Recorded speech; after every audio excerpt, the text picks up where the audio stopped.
The crash in the rain lashed against Noah's windshield, the wipers struggling to keep up. His fingers tightened around the steering wheel, knuckles pale under the dim glow of the dashboard. Another late night, another surgery that had stretched too long. The hospital's fluorescent lights still burned behind his eyelids. A stark contrast to the inky darkness of the road, a sudden movement headlights swerving wildly. Noah's breath hitched as a compact car hydroplaned, skidding off the slick asphalt and crashing into the ditch below. Without thinking, he pulled over, his pulse roaring in his ears. The boy was unconscious, his small frame pinned under twisted metal. Noah's medical training kicked in, checking airways, stabilizing his neck. Blood streaked the child's temple, his breath shallow. "Stay with me," Noah murmured, pressing 2 fingers to the boy's wrist. The pulse fluttered, weak but persistent.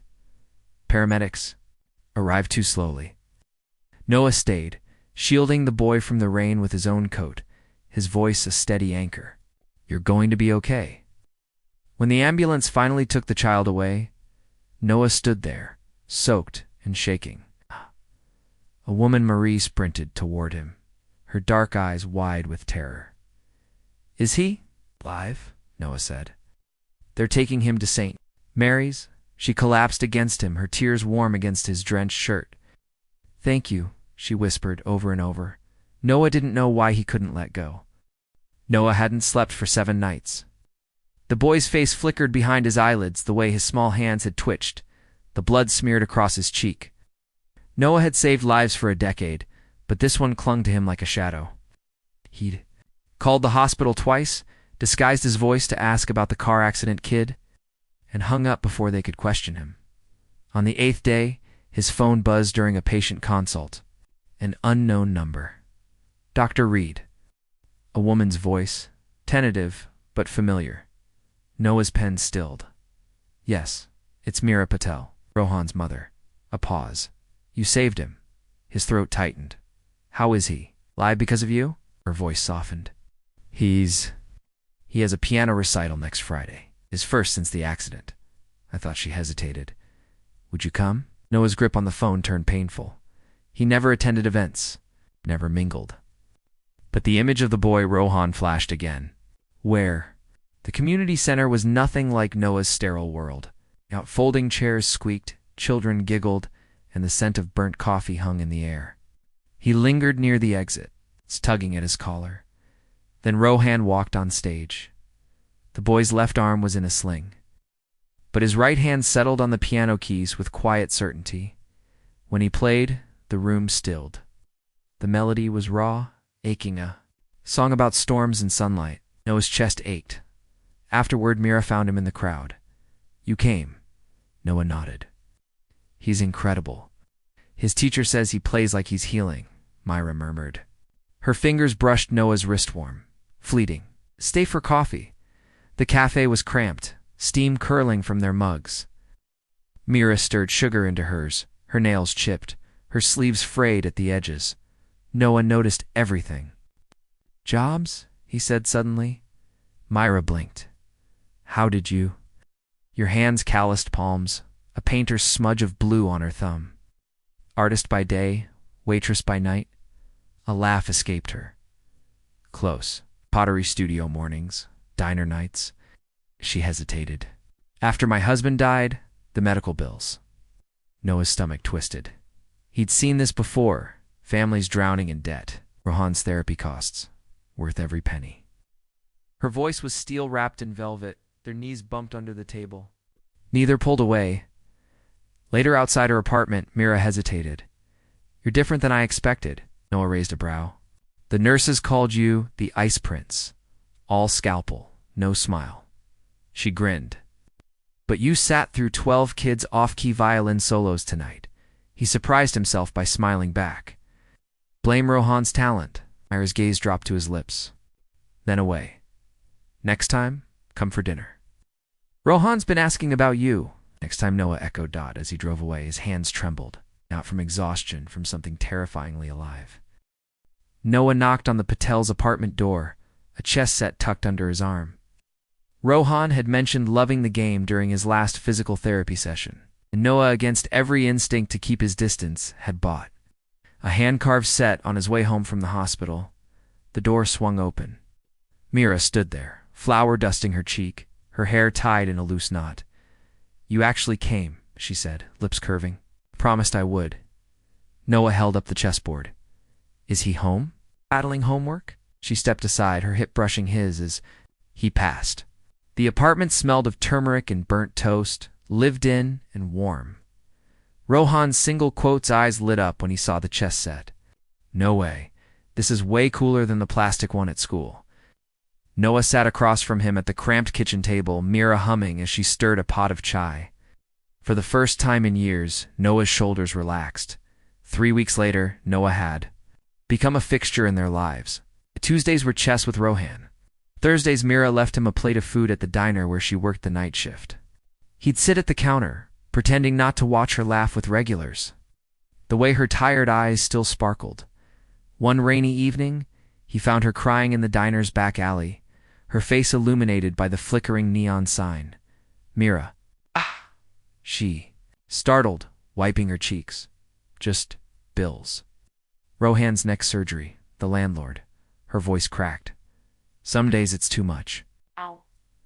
Noah didn't think.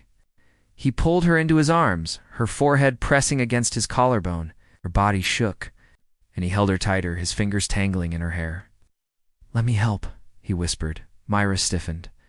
"No, not like that." She pulled back, her gaze fierce. "I won't be another charity case to you." Rejection stung, but he admired her for it. Sophia cornered Noah at the hospital the next day. "You're smiling," she accused. "And you're never at happy hour anymore. Who is she?" Noah shrugged, adjusting his stethoscope. "Just a friend." "Bullshit. You don't have friends." Sophia leaned in. "Is it the car accident, Mom? The one the nurses are gossiping about?" Noah's pulse spiked. "What gossip?" "That you're playing house with some waitress and her kid?" Sophia's voice dropped. "Careful, Noah. Hospitals are vipers' nests. If the board thinks you're getting distracted, I'm fine." But his hands clenched. That night, Noah found Myra on her fire escape, a cigarette dangling from her fingers. He climbed out beside her, their knees touching. "I lied earlier," he admitted. "You're not just a friend." Myra exhaled smoke, studying. "Him I know." The silence stretched, charged. Then she kissed him slow, deliberate, her fingers tracing his jaw. Noah's world narrowed to the heat of her mouth. The way she sighed when he pulled her closer. Inside, Rohan's piano music drifted. Through the window, a bittersweet melody. Noah pulled back first. "This is complicated." Mira rested her forehead against his. "Worth it, though." A crash below made them jerk apart. A man with a camera sprinted down the alley. "Shit," Mira breathed. Was he watching us? Noah's stomach dropped. The fragile piece they'd built was about to shatter. The photo splashed across the morning paper. Renowned heart surgeon in secret romance with accident victim's mother. Noah stared at the grainy image of him and Mira on the fire escape, her fingers tangled in his hair, his hand gripping her waist like she was the only solid thing in his world. Sophia threw the newspaper on his desk. "Told you so." Noah's pager buzzed administration. "Wants to see you." Myra's phone hadn't stopped ringing. Reporters, neighbors, him or Heck's father-in-law's voice was ice. "We always knew you were unstable, Myra, but dragging our grandson into some tabloid mess. The judge will hear about this." Rohan hovered in the doorway, clutching his piano books. "Mom, why are people saying Dr. Noah's using us?" Mira's hands shook as she hung up. "They don't know anything, baby." Noah paced outside the hospital director's office. The board had concerns about his judgment, his reputation, the optics. "Your work is exemplary," Director Pierce said, "but this ... entanglement, a single mother, a child patient? It raises questions." Noah's knuckles whitened. "Rohan wasn't my patient. I helped him as a civilian, a technicality. The media sees a power imbalance." Pierce slid a document across the desk. "Take a month's leave. Let this blow over." Rain pounded Myra's windows when Noah showed up at midnight, water dripping from his coat. They suspended me. Myra pulled him inside. Rohan slept curled on the couch, his cast-covered arm cradling a chess piece. Noah knelt beside him. "I'm sorry. We had nightmares," Mira whispered. "His school-called kid said I'm selling myself to you." Her voice broke. "They took his piano scholarship." Pending investigation, Noah's stomach twisted. He reached for her, but Mira stepped back. This was a mistake. She wrapped her arms around herself. "You should go." The voicemail clicked on as Noah drove away. "Dr. Reed. Daniel Graves. I knew. Your father?" A pause. "He left you more than scars. Come tomorrow. 10 a.m. Noah's hands tightened on the wheel. His father, the man who'd walked out 20 years ago, had a message from the grave.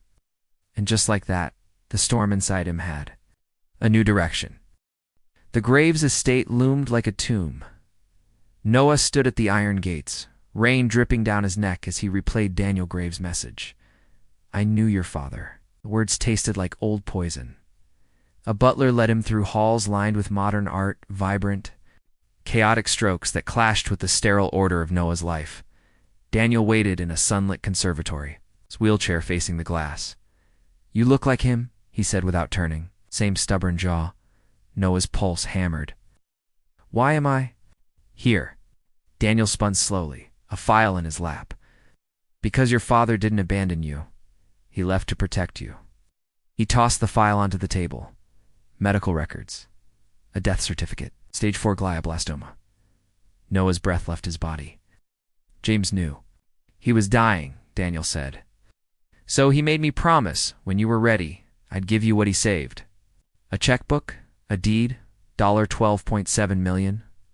Noah's knees buckled. "It changes nothing." Daniel smiled sadly. "It changes everything." Mira scrubbed the diner counter raw, her mind replaying Noah's stricken face when she told him to leave. Hit the bell. Jingled. Rohan wasn't at school. Her coffee pot shattered on the tiles.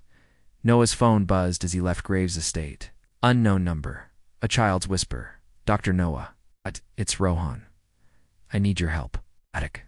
Then an address, the abandoned music hall where Rohan had played his recital. Noah ran. Rohan sat cross-legged on the stage, his cast tapping a nervous rhythm.